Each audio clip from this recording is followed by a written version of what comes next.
The establishment of the CIA was directly related to the consequences of World War II. Up until that time, the United States had not had the status in the global arena as it later achieved. I mean, regarding the international power distribution.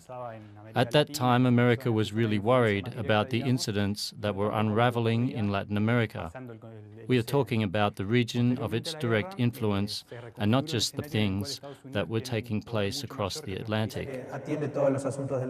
Uruguay has always been a geopolitical location for CIA. Here is supposed to become the spot for the central command for the region.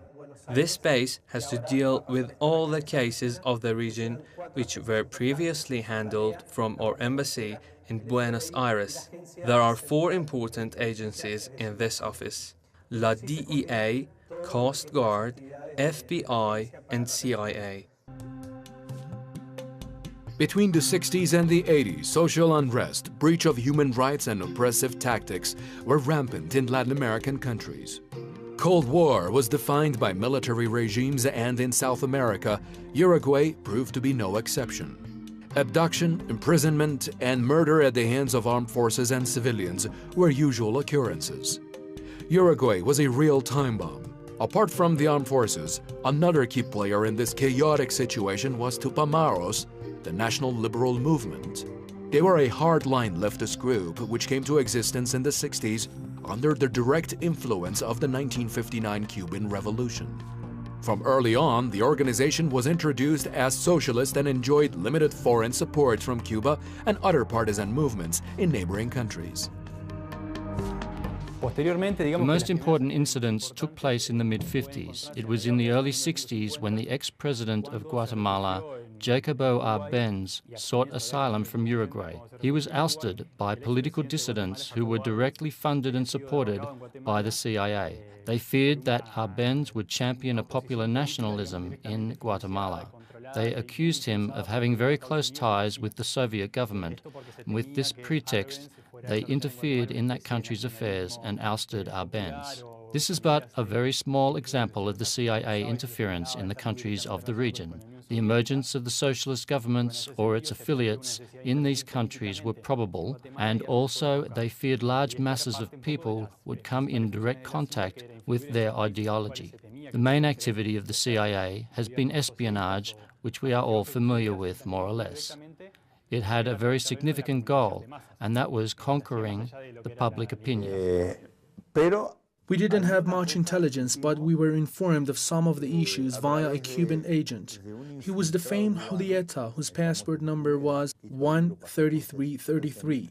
He had infiltrated the CIA and they had deployed him to Uruguay. This coincided with Mitrione's case. This way we received some information which was not much. We did not own an intelligence service to gather information through which. As I mentioned, you doubt what techniques they use in their works, but you don't even have to doubt. What I'm trying to say is that they would make many things up themselves. Many things were made up. Death Squad was a pseudo-police group with far-right extremist tendencies which targeted and pressured Tupamaros in the 60s and 70s with assassination, abduction, and torture. The Death Squad was a semi-police militia group. In other words, it was made up of military, police, and civilian, which carried out the government's dirty works. Obviously, they operated in the shadows and behind the scene. They were behind murder attempts and abductions, but in fact, they were the agents of the government. El Escuadrón de la Muerte fue, The Death Squad can be defined as a few small groups consisting of police and military personnel who, in spite of their small number, operated free of the hierarchy that I mentioned previously. There's a close correlation between them and the recent incidents in Uruguay, and also with the Public Safety Program. This Public Safety Program, or PSP, was a program of the US administration to further influence different countries in the Latin American region. It seems that this part of the world is affected more by communism, and thus they started training the police forces with military emergency tactics about weaponry and also how to enhance their intercommunication and improve their activities. As a result, many police and army officers who later joined the death squad had been given grants by the US government to attend such training centers. Surely it was after the assassination of Mitrione that the death squad came to life, or in other words, it was after his assassination and in the early 1970s that they started to act more violently. Some of the trained members of the squad, such as Victor Castillon or Detective Hector Campos Hermida, I'm not sure about his exact name now, had been given this scholarship from the United States of America and had studied at schools which were directly supervised by the CIA. En escuelas que eran directamente controladas por la CIA. Cuando lo liberan los Tupamaros. When Tupamaros freed them, he went to see some politicians. They gathered in a school in Uruguay. Some attaches and political figures also took part in that meeting. He asked for political protection so that he would be safe after what he had revealed to Tupamaros. There in that meeting, he reiterated all that he had told Tupamaros and affirmed Tupamaros' claim that, firstly, there was a death squad which had committed crimes and that to which he was a member. This was also confirmed by some parliamentarians. Further, when the court investigated the issue, and in spite vehement denial on the parts of the CIA and some death squad members, it reaffirmed the information. This case went beyond Tupamaros and was not just investigated to their claims. In fact, all the affirmation of the political figures, documents, written statements, and evidences provided by the judicial system pointed to the veracity of the information. Nestor Bardesio had been abducted by Tupamaros and had been transferred to the prison of the nation on February 24, 1972. Later, and after negotiations with some politicians, he was released. He feared the retaliation of his fellow police officers for what he had confessed to Tupamaros. Politicians decided to hand him over to the armed forces.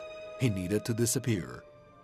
Contrary to his pleas, armed forces handed Bardesio over to the police a few days after his release, justifying that he was now in the hands of his real bosses.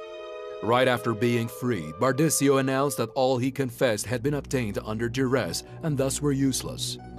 After this, the parliament put the undeniable case of the existence of the death squad aside. Soon after, Bardesio disappeared. He was thought to have gone under the protection of the CIA. No news of him surfaced until years later when some Uruguayan journalist working for the Brecha Weekly found him in Buenos Aires, Argentina. On July 23, 2008, and after 35 years of disappearance, he was detained, and in November of the same year, he was extradited to Uruguay charged with the disappearance of 19-year-old agricultural science student named Hector Castanito, assassination of Manuel Ramos Filippini, and Hiber Gutierrez, who are all young armed members of the National Liberation Movement, Tupamaros.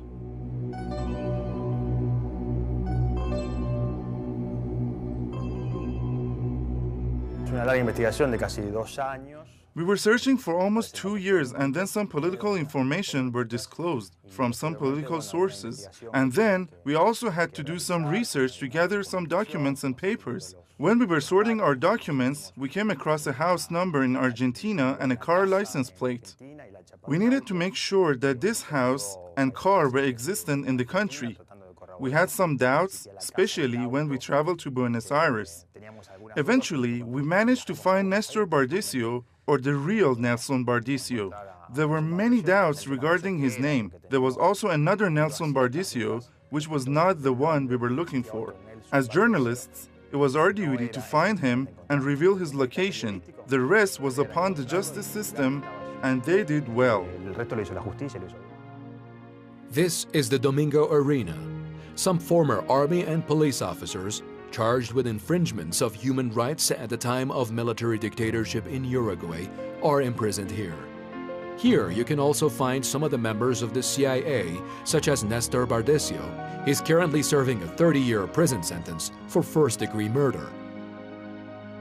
As soon as he was extradited, Bardesio once more claimed that his statements given to Tupamaros during his capture in 1972 were all but lies obtained from him under duress.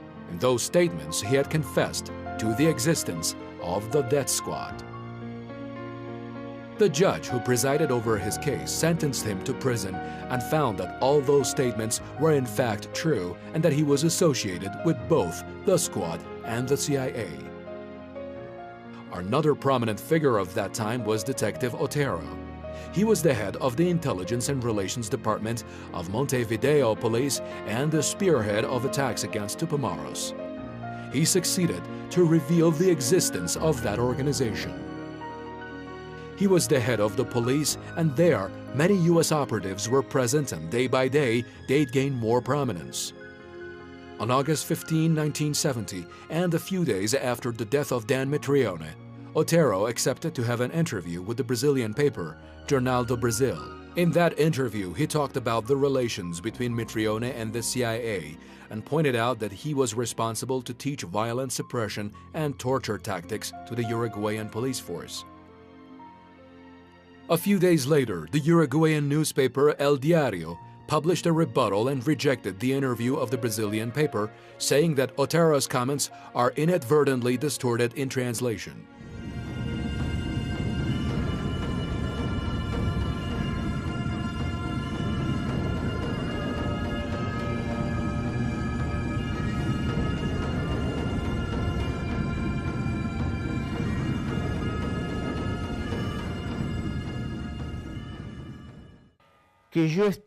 I'm telling you that they had put me on a guillotine, although you would not believe me. But this is the truth. I will tell you what I believe once more. I'm not an idiot. I do not talk about the issue like that.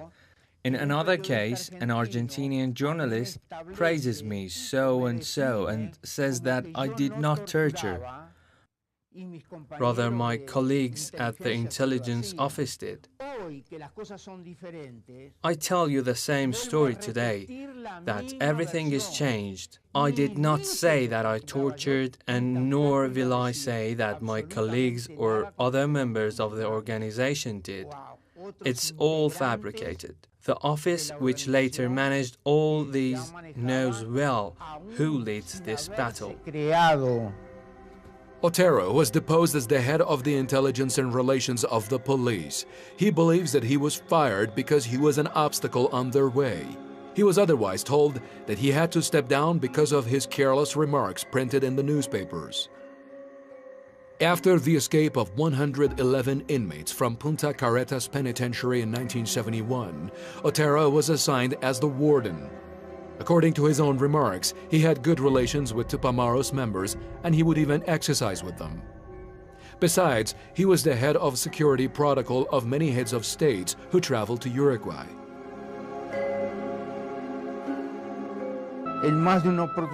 There have been so many times that people have wanted to shake hands with me out on the streets. If they are still alive, they can attest whether I played volleyball with them or not. I'd play any sport that Tupamaros members would play, which was volleyball in there. I'd play football, handball, and basketball with the inmates of the regular ward. In many instances, the dictatorships of Latin America would collaborate with one another, but then on November the 25th, 1975, came the Operation Condor. This operation was a joint mission between the Chilean, Argentine, Bolivian, Paraguayan, and Uruguayan dictatorships. The CIA as well made major contributions to this operation. It provided the telecommunication equipment, was a key intelligence and organizational player, and provided financial help for the operation. Operation Condor was the result of simultaneous cooperation of military dictatorships.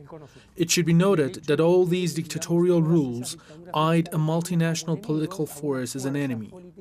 The first plan was to establish a database monitoring the presence and activities of terrorists in different countries of the southern region. Then, it was the phase of synchronized operation, an issue which was not welcomed by Brazil. In the third phase, they even thought of going beyond the region, for instance, to Europe and US. But mostly in Europe, they started to eliminate the political oppositions to their respective regimes which operated from the continent. Only after they assassinated Littler in Washington did the US wake up to the gravity of the situation. Up until then, Kissinger had always treated the Operation Condor somberly and would eye it as a usual matter which was not worrisome. But after that assassination in Washington, they realized that others might as well fall victim to these attacks. For instance, a senator from New York who had suggested to cut off military aid to Uruguay was in their blacklist. It was just then that they started to get worried.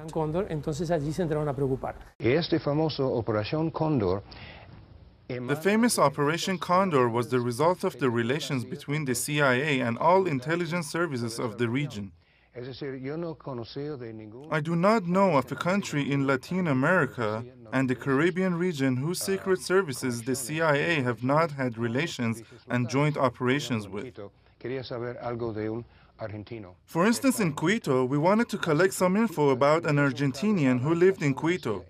Therefore, we wired our message to the U.S. Embassy in Buenos Aires, and we had to ask them that whether they could use the region's services or that they had to limit their search to their own archival documents. In other words, there was always a kind of limitation when we wanted to do a job solo and independent of other regional services. In the years that I was there, around 8 or 9 years, never did I witness a case that the CIA wanted to carry out a search or operation in tandem with the local services and that it was not possible. The local services were of great significance for the CIA. Without them, nothing could be done. Otherwise, they would need to make use of police and military personnel for their aim.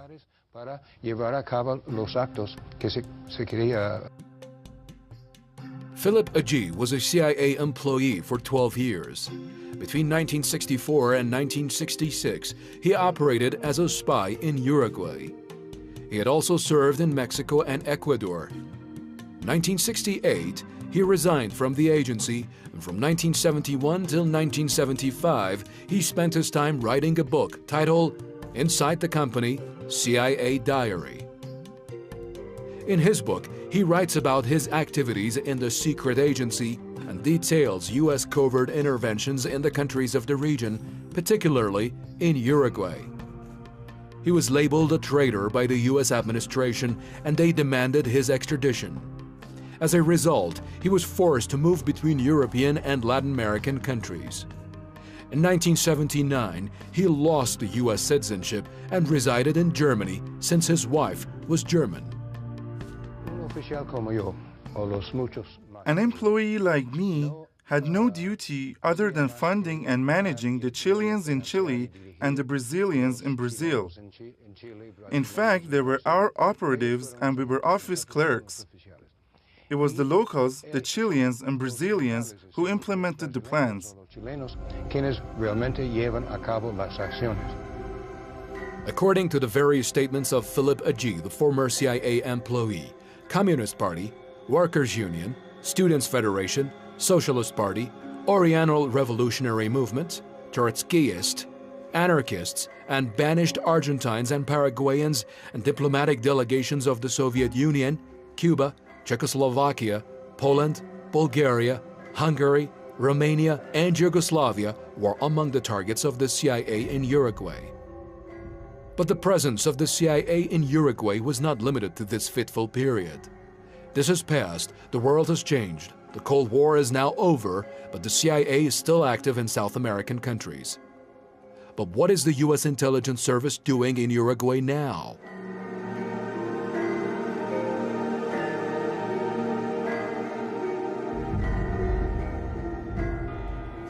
At the moment, the CIA has turned its attention towards certain issues. I do not want to say that it is directly involved in these issues.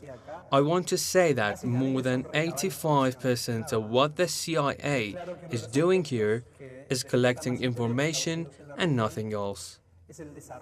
Of course, there are still some issues that are of interest of the United States, such as the re-emergence of the leftists, particularly here in Uruguay.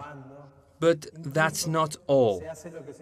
There are also some other issues such as drug trafficking, terrorism, smuggling, and especially the issue of corporative espionage, which means that the US government would provide beneficial information to corporations and companies which are operational in here, and this is done through the CIA. This is how it is in the United States.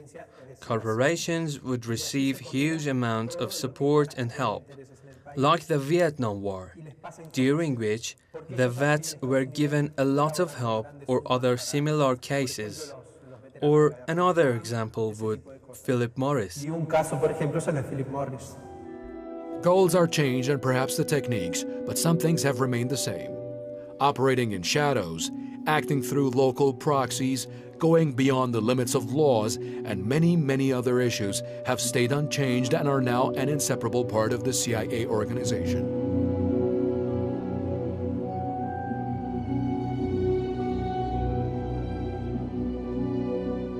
¿El gobierno uruguayo sabe que hay agentes de la CIA trabajando? In some cases, no. Generally, no.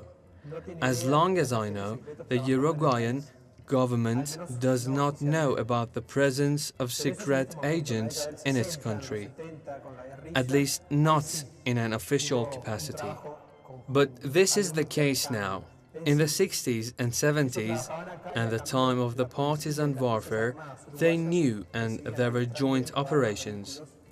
There was also a sort of exchange. In other words, they'd operate here and in return they would train Uruguayan armed forces and would give them arms, vehicles, ships, choppers, and many other items. ¿También tienen centros de detención aquí? Today, the CIA has some safe houses in Uruguay. More than one. I knew about one which was opposite the Uruguay River. They are there even if you don't see them. At times, there are some rumors about their operations, but none of them are verified, until one decides to speak out. En su momento se rumoreó que estaban buscando a Bin Laden en la frontera de Uruguay con Brasil. ¿Esto fue así? Yes, that's true. In a border location that is called Tripoli lives a large community of Palestinians, and we were suspicious that there might be some connections.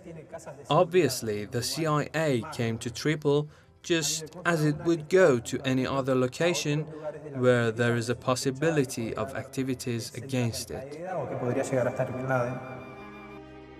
It is next to impossible to reveal all that goes behind the walls of secret services, but a lot of people need to know what role they play in their fate and that of their countries. How much are they to be blamed for the bitter incidents of the Latin American dictatorships, and what unraveled after their fall? As for the CIA, things are exposed little by little, but the Star and the Eagle still remain there. They soar and re-emerge and are lively and active as always.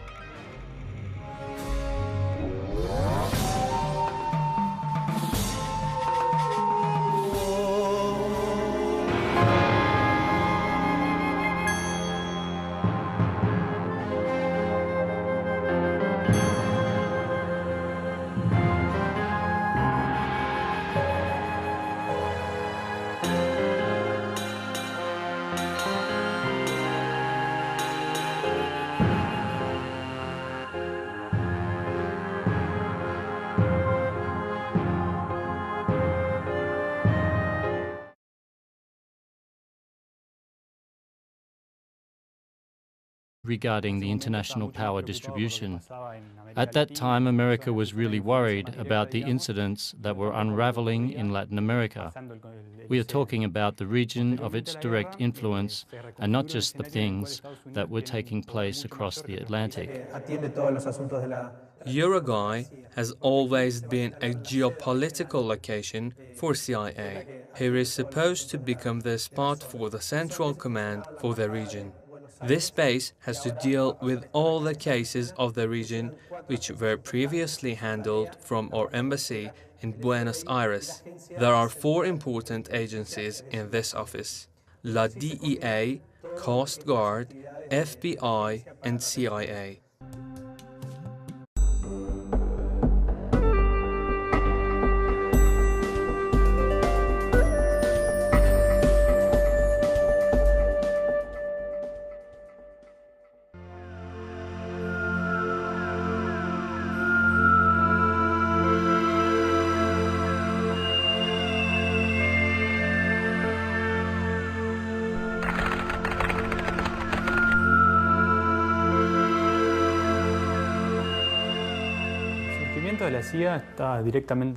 The establishment of the CIA was directly related to the consequences of World War II. Up until that time, the United States had not had the status in the global arena as it later achieved. I mean, and movements in neighboring countries. the most important incidents took place in the mid-50s. It was in the early 60s when the ex-president of Guatemala, Jacobo Arbenz, sought asylum from Uruguay. He was ousted by political dissidents who were directly funded and supported by the CIA. They feared that Arbenz would champion a popular nationalism in Guatemala. They accused him of having very close ties with the Soviet government. And with this pretext, they interfered in that country's affairs and ousted Arbenz. This is but a very small example of the CIA interference in the countries of the region. The emergence of the socialist governments or its affiliates in these countries were probable, and also they feared large masses. Between the 60s and the 80s, social unrest, breach of human rights, and oppressive tactics were rampant in Latin American countries. Cold War was defined by military regimes, and in South America, Uruguay proved to be no exception. Abduction, imprisonment, and murder at the hands of armed forces and civilians were usual occurrences. Uruguay was a real time bomb. Apart from the armed forces, another key player in this chaotic situation was Tupamaros, the National Liberal Movement. They were a hardline leftist group which came to existence in the 60s under the direct influence of the 1959 Cuban Revolution. From early on, the organization was introduced as socialist and enjoyed limited foreign support from Cuba and other parties. Of people would come in direct contact with their ideology. The main activity of the CIA has been espionage, which we are all familiar with, more or less. It had a very significant goal, and that was conquering the public opinion. We didn't have much intelligence, but we were informed of some of the issues via a Cuban agent. He was the famed Julieta, whose passport number was 13333. He had infiltrated the CIA and they had deployed him to Uruguay. This coincided with Mitrione's case. This way we received some information which was not much. We did not own an intelligence service to gather information through which, as I mentioned, you doubt what techniques they use in their work.